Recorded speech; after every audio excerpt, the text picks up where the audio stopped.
वो सबके शेर पेश करती हूँ। सरे मिंबर मेरी आवाज़ सुना दी जाए,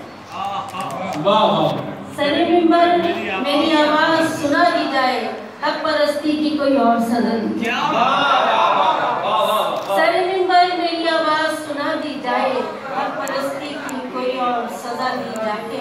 और जिसको पूजा था कभी तुमने खुदाओं की तरह, ऐसे है, जिसको पूजा था कभी तुमने खुदाओं की तरह, आज घर घर से वो तस्वीर हटा दी जाए।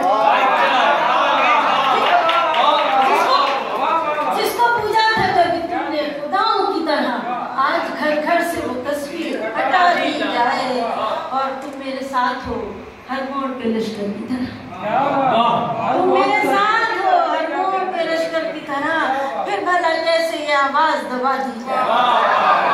तुम मेरे साथ हो हर मोड़ पे लश्कर की तरह, फिर भला कैसे ये आवाज दबा दी जाए। और जिससे हर घर में दरार आने का अंदेशा हो, जिससे हर घर में दरार आने का अंदेशा हो, ऐसे हर घर में वो दीवार गिरा दी जाए।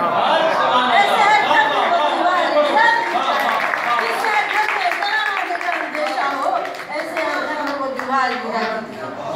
अच्छे में तरह में पेश करती हूँ, और थोड़ा सा गुजरे। शुक्रिया शुक्रिया। घड़ी भर मेरी फाकत हो गई है, घड़ी भर मेरी फाकत हो